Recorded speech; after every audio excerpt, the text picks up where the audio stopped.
Bueno, es mi sexto libro, mi cuarta novela. Sí, sí, incluso yo mismo estoy empezando a pensar que...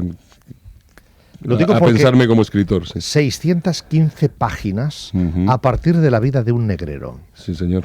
De una acción que transcurre por diversos lugares, pero que recaba en Barcelona y que tiene también parte de su principio en Barcelona, e incluso a través de un doctor Castells, Sí.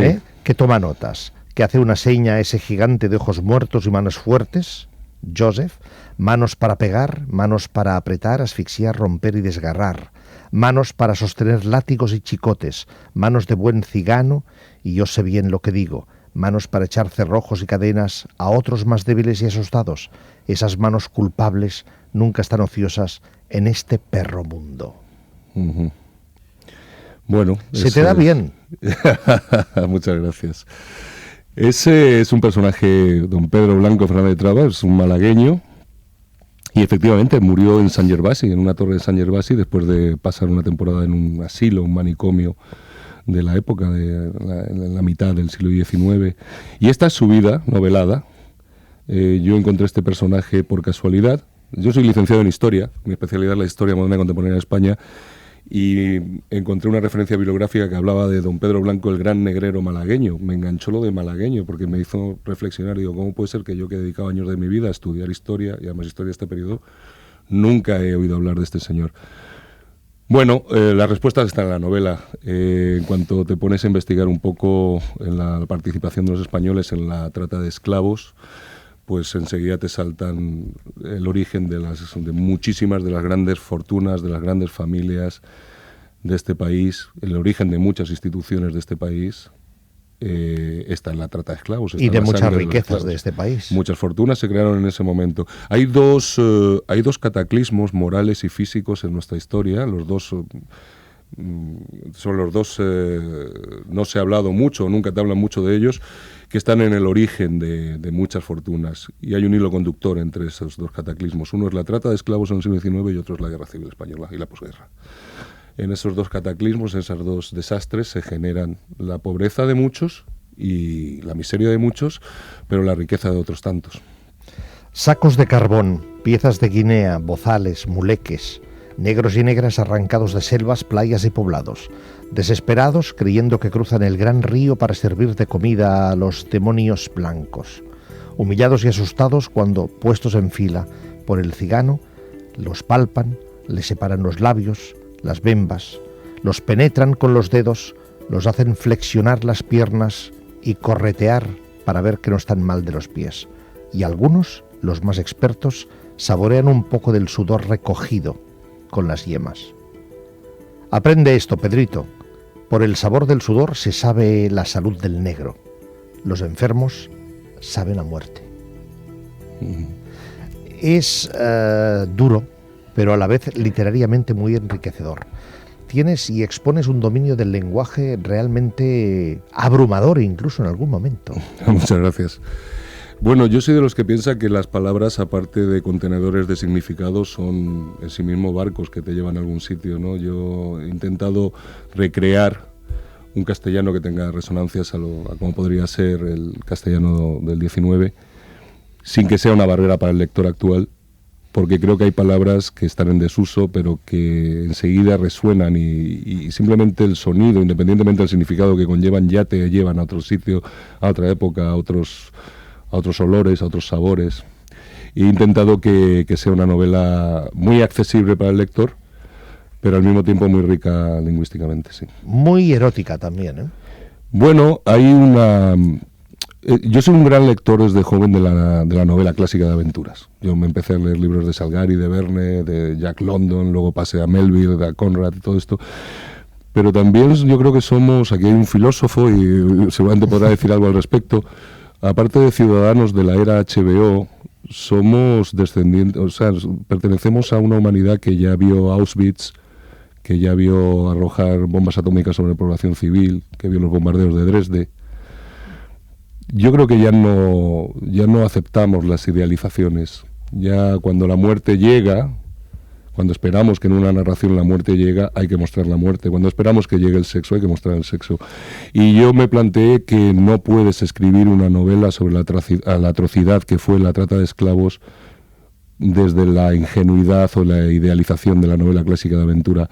Es un homenaje a la gran novela de aventura, tiene todos los códigos de una gran novela de aventuras, pero es una novela de aventuras actualizada, dinamitada, con los códigos más modernos de la narrativa. Son bellas, hermosas y tentadoras como diablos y bailan casi desnudas a mi alrededor, abanicando el aire caliente, húmedo, con sus abiertas túnicas de fino algodón que muestran pechos llenos, con pezones puntiagudos, piernas largas de caderas rotundas y tobillos finos.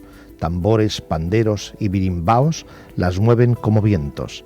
Se me enroscan como serpientes de piel dorada, caliente, tersa. Me clavan sus ojos verdes, azules, me muestran sonrientes unos dientes blancos, perfectos, grandes perlas irisadas en sus bocas negras de labios gruesos, sensuales. Dientes para morder con dulzura, para desatar nudos y rasgar camisas, para despedazar. La entrepierna me arde, se tensa a la caricia de esos ojos zarcos, esmeralda, faroles con esos rojos y rostros morenos, canela, enmarcados por cabellos castaños, rubios, rizados en cortos tirabuzones. ¿Buscas tu propio estilo o ya lo has encontrado?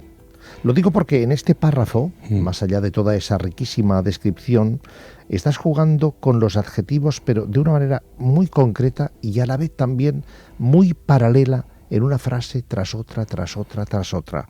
Por ejemplo, lo que te decía ahora, ¿no? Me muestran sonrientes unos dientes blancos, perfectos. Luego sigues grandes perlas. Dientes para morder la dulzura, para desatar nudos, para despedazar. La entrepierna me arde, se tensa a la caricia de los ojos. Cabellos de negro, en fin, y así encontraríamos. Sí, hay una tendencia a la enumeración y a la adjetivación.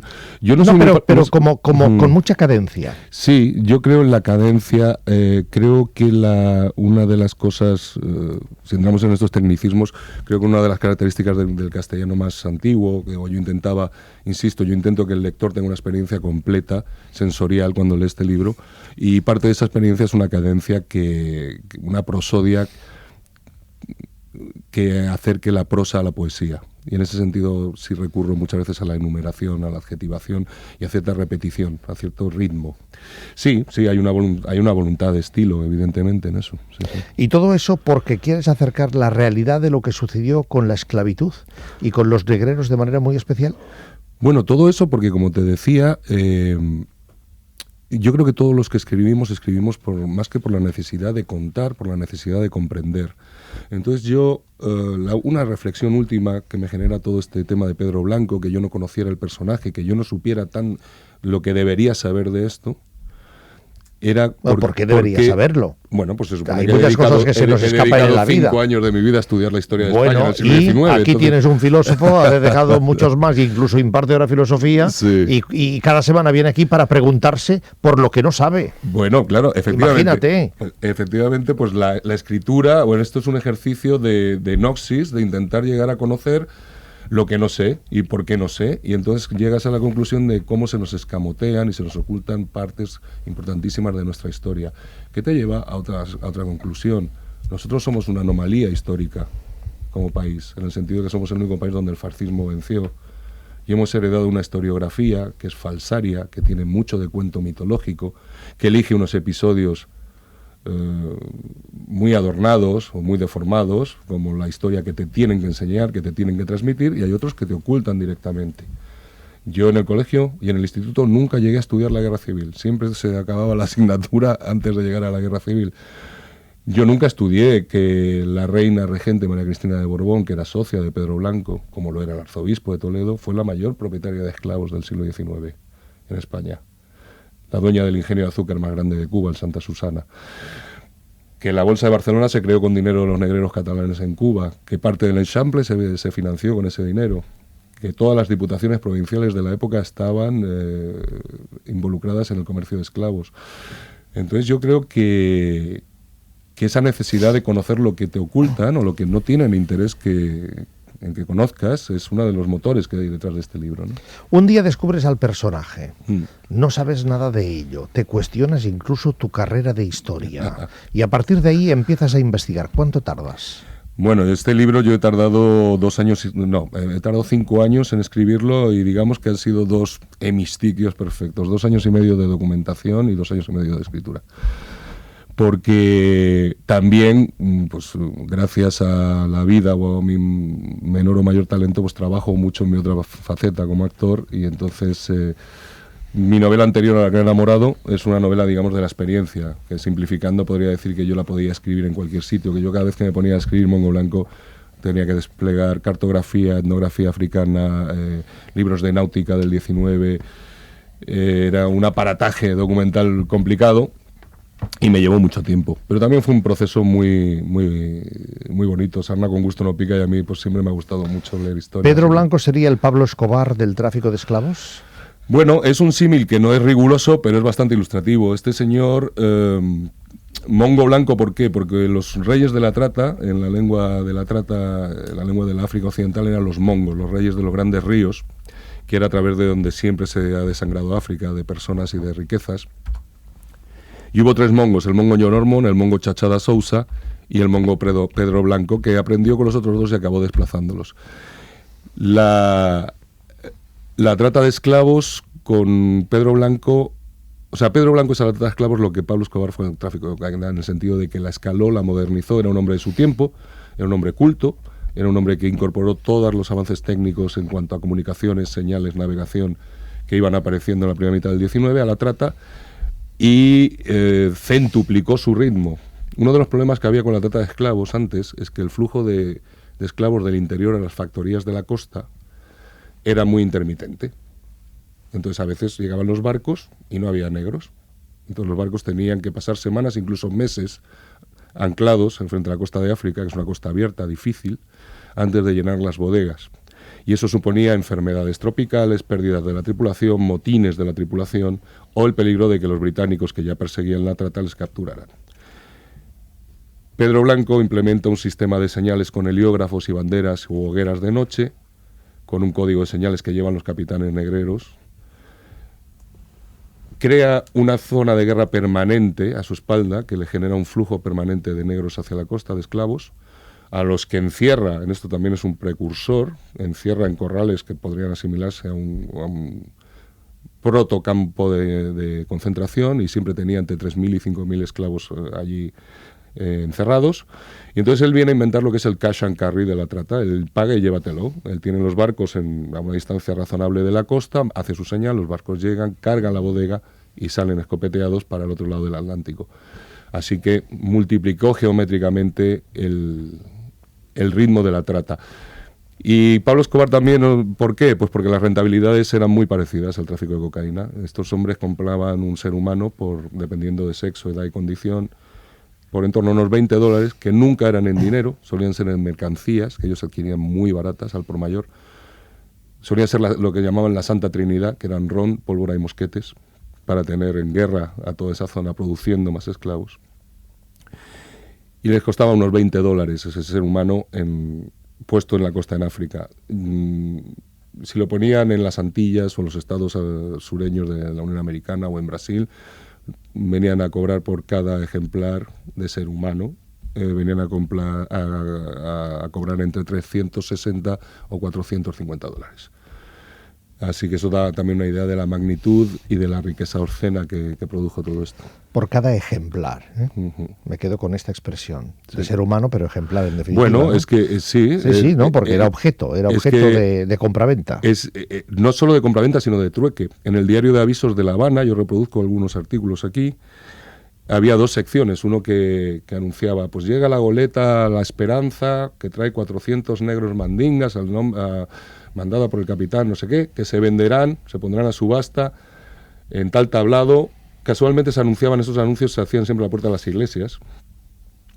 Pero acto seguido había otra sección, que era de trueque de bienes muebles, que era de trueque de cosas.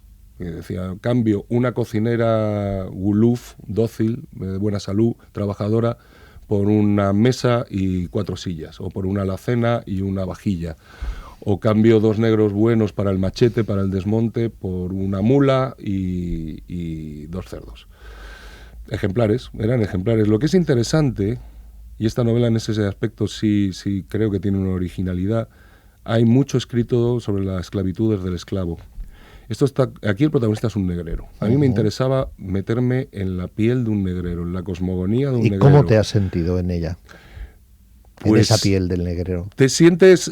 Aquí me ayuda mucho mi otra faceta profesional, la de actor. Yo suelo interpretar tipos muy malvados. Entonces una de las cosas que aprendes... no siempre, luego veremos eso. Pero bueno, muchos de ellos. Y entonces una de las cosas que aprendes es a no juzgarlos nunca. Porque es que los juzgas, los simplificas, los caricaturizas. Tienes que comprenderlos. Ojo, comprender no es justificar. Pero ni compartir, ni compartir. Cualquier ser humano, por más atroz que sean sus acciones, tiene sus razones. Él cree que tiene sus razones que luego evidentemente no soportan el más mínimo análisis, pero todos nos armamos de razones para cometer cualquier atrocidad. Bueno, entre otras cosas porque todos tendemos a hacernos trampas en el solitario. Efectivamente. Y es, bueno, otro de los temas de esta novela, que por eso creo que es una novela que trasciende el género de aventuras para entrar en la literatura, es esa trampa que nos hacemos, que es la memoria. Como novelamos nuestra vida de una manera siempre indulgente cuando la contamos, y la locura, ¿no? Me ha interesado mucho tu novela, tu Mongo Blanco, y a la vez he visto ya la serie. Pues ojalá. ¿Estás en ello o no? Bueno, está opcionada por los hermanos Sánchez Cabezudo, los autores de Crematorio y La Zona, a los que admiro, gente muy talentosa, amigos que la leyeron antes incluso de que saliera publicada y ya la opcionaron, y su idea es hacer una buena serie para una de las plataformas de streaming. Porque he recordado, lógicamente, Raíces, he recordado Mandingo, pero falta la versión española de cómo los negreros españoles fueron de los que más es que es muy curioso. Sí, apuntalaron. Yo te digo que si hicieras una encuesta, tú sabes, si le preguntas a la gente, hoy es la esclavitud, todo el mundo dice los algodonales de Mississippi, Luisiana. Sí. Pero nadie piensa en las plantaciones de caña. O sea, tan esclavistas fuimos nosotros como los sudistas de la Confederación, ¿no? Lo que pasa es que a nosotros no nos lo han contado. Es una parte que se han ocupado en que desconozcamos. Sabes que, por ejemplo, se ha conocido, y en Cataluña esto es sabido, que a partir de algunos próceres de la cultura y de la literatura catalana y algunos aristócratas catalanes, que evidentemente su gran fortuna procedía de eso, ¿no? Y que a partir de ahí luego en parte pues la invertían, no sé, en promocionar a Mossèn Cinto Verdaguer, pero las fortunas que... Eugeni Güell, el padre de Joan Güell, mecenas de Gaudí, era un negrero. El tatarabuelo, uno de los tatarabuelos de Artur Mas, era negrero. No sé si os acordáis, Artur Mas, cuando tomó el cargo de presidente de la Generalitat, puso un timón de barco en su despacho. Bueno, pues era del barco de su tatarabuelo Joan el Pigat, el Pecoso Mas, que era un negrero, y al decir de los registros de la época, incluso brutal para el resto de los negreros. O sea, que debía ser un elemento importante el tal Joan. De todas maneras, tú haces compatible la literatura, que se te da muy bien, con el cine. Y cine en este momento también quiere decir... Que quede claro que su madre reflexionó largo y tendido acerca de este testamento. ¿Listas? Sí. Queridísimas hijas, me habéis llenado de recuerdos, me habéis llenado de orgullo. Por ejemplo, esta película que se puede ver en Netflix, a pesar de todo. A pesar de todo, sí. En el que tú eres un pintor, un artista. Pintor sexópata. Bohemio, sexópata total. Total. Sí, sí. Que te gustas... Que me gusta mucho, sí. Que te gustas mucho. Sí. Y sobre todo te gustas en pelotas. Sí. Es una película que es una comedia y que yo me lo pasé muy bien haciéndola, porque a mí no me suelen, por esta cara que tengo yo que me ha dado mi madre y la naturaleza, pues no suelo hacer mucha comedia, y entonces me lo pasé muy bien porque me permitieron hacer una parodia de un pintor extravagante y absurdo, pero me reí mucho. Sí, ahora vienen buenos proyectos, ahora estreno una película maravillosa que se llama Adiós, la estrenaremos en otoño, que es la vuelta de Paco Cabezas, tras su paso por Hollywood, dirigiendo grandes series allí, al cine español, y que es un thriller maravilloso, con un muy buen guión, y que lo protagonizan Mario Casas, Natalia de Molina, Ruth Díaz, yo, bueno, luego hay compañeros como Vicente Romero, otros, Y yo creo que va a ser una de las grandes películas de este año. Y luego tengo, respecto al cine, tengo una cosa también, una noticia que me tiene contento, que es la expedición en la que acompañamos mi hermano Javier y yo a la Antártida, a Greenpeace. Bueno, filmamos un documental que se llama Sanctuary y que lo vamos a estrenar este otoño y ha quedado impresionante y bueno, pues es un intento de seguir poniendo el foco un poco en este problema del cambio climático y alertando de que bueno, que ya vamos mal y que ya vamos tarde y que hay que actuar. Sabes que en muchos casos, y en este programa, por ejemplo, ya decidimos no hablar más de cambio climático, sino de emergencia climática o de crisis climática, porque el concepto de cambio climático lo tenemos tan asumido que, bueno, en definitiva, los cambios pueden ser para mal o para bien. Y es que todo lo que pasa con eso es para mal. Es definitivamente una emergencia porque vamos mal, vamos tarde, y esa famosa frase que se repite, pero como un mantra, porque es cierta, no hay plan B, porque no hay planeta B, y es terrorífico cómo estamos destruyendo todo. Ahí es donde emerge el peso del apellido y el ADN, ¿no? Tu sentido político de la vida. Bueno, yo creo que eso es... En el mejor de los sentidos. Que eso es... Yo siempre digo que yo soy actor, soy escritor, pero antes que nada me considero ciudadano y como ciudadano tengo derechos y obligaciones, o considero que tengo derechos y obligaciones, y uno de ellos es tener alguna forma de compromiso político o desde luego denunciar lo que no creo que es lo que creo que no es justo, ¿no? Es elevar la anécdota a caso de abrir telediarios y portadas y programas y tertulias para no hablar de lo principal, que es la Gürtel, que es la corrupción sistémica, que son las cloacas del Estado. Este es un país donde un gobierno ha utilizado a policías corruptos y a medios de comunicación afines para darle un golpe a la democracia. Eso es un golpe de Estado. Eso sí es un golpe de Estado. Eso en contraposición al supuesto golpe de Estado que dice la Fiscalía y que se está escuchando las alegaciones de la defensa ayer y hoy, bueno, en relación al proceso. Eso sería casi un tema para la filosofía, ¿no? La polisemia y la... ¿Cómo se puede dar tan distintos significados o el mismo nombre a cosas tan distintas? Sí, desde luego, los golpes de Estado son golpes de Estado. Y no se puede pretender que una cosa que no lo es, lo sea. No se debería. Y no se debería haber judicializado una cosa que o no tiene solución, o si la tiene, tiene que ser política y basada en la negociación. Pero alguien desertó de sus obligaciones políticas. Alguien, bueno, muchos han desertado de sus obligaciones políticas. Alguien es. Costaría encontrar quién ha cumplido con sus obligaciones políticas. ¿Estás decepcionado con la política? Bueno, yo tengo 56 años y ya me cuesta decepcionarme. No creo que sea un tema de decepción. Creo que es un tema de asunción de la realidad del ser humano y de la realidad histórica que nos ha tocado vivir. Y vivimos en tiempos de fragmentación, vivimos en tiempos de... Hay una cosa, yo si lo pongo en perspectiva histórica, me parece que tristemente la única revolución que ha triunfado es la neoliberal capitalista. Y esa se basa en la fragmentación de las identidades, en destruir conceptos como conciencia de clase y en enfrentar a pequeños grupos, dar pequeñas identidades fragmentadas a muchos grupos para que no se unan en un gran grupo y reivindiquen lo que debería ser primordial, que es justicia social, porque sin justicia social no hay paz social. Entonces, en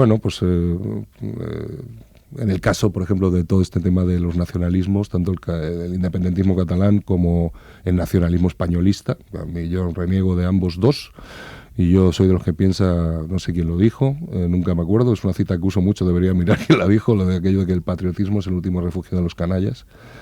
Y yo en el momento en que veo a alguien moviendo una bandera, lo que me pregunto siempre es qué ocultan detrás de la bandera. En el momento en que te ponen una bandera delante de los ojos, es para hacerte pensar que tu bandera es mejor que cualquier otra bandera, por tanto tú eres mejor que cualquier otra persona, crear una identidad por oposición, no por agregación, y de esos polvos vienen estos lodos. Pues ya tienes la bandera de la triple derecha en Madrid. Pues sí señor, con gran disgusto de mi corazón, porque eso sí es un tema que me preocupa. Porque me preocupa una deriva, y en eso los medios de comunicación tienen mucha responsabilidad, que es el blanqueamiento y la aceptación del fascismo, del neofascismo. Hay quien dice, no, son ultraderecha, extrema derecha. No, hombre, no son fascistas porque no cumplen con los parámetros exactos del fascismo italiano. Bueno, el fascismo muta El neoliberalismo requiere de autoritarismo político y de neofascismo para realizarse. Y estos señores son fascistas. Y entonces a estos señores les están dando un espacio, les estáis dando en algunos medios de comunicación, y partidos supuestamente democráticos los están blanqueando, están pactando con ellos. Y eso sí es un problema, porque yo soy de los que piensa que no todo es, hay una gran falacia, es una gran mentira en eso de que todas las ideas son respetables. No, hay ideas que no son respetables. Y la única línea roja que existe son los derechos humanos. Cuando uno presume de ser racista, homófobo, xenófobo o cosas así, no es respetable y no debe tener lugar, no debe tener espacio a pregonar sus ideas, que no son más que el odio, y sus programas, si los tienen, y desde luego no deberían tener sitio ni en la información ni en las instituciones políticas democràtiques. Així parla Carlos Bardem, senyores i senyors, que ens deixa el seu llibre Mongo Blanco, la història d'un negrer que va acabar en un manicomi a Catalunya, precisament, i a partir del qual podem conèixer quin pas s'hi donava al segle XIX amb l'esclavatge o amb l'esclavitud, perquè es pot dir, com es deia abans al Magicamps, de totes dues maneres en català. I el pa que s'hi donava era un nivell de complicitats per l'explotació de l'ésser humà en el pitjor sentit de la paraula, gràcies al qual alguns es van enriquir, i molt, i encara avui viuen de les rendes d'aquelles riqueses. La novel·la val la pena perquè està escrita en un castellà molt precís, molt ric, molt enriquidor, però alhora també d'unes descripcions molt concretes que acaben seduint el lector fins l'última línia. Carlos Bardem, Mongo Blanco. Moltes gràcies. Moltes gràcies.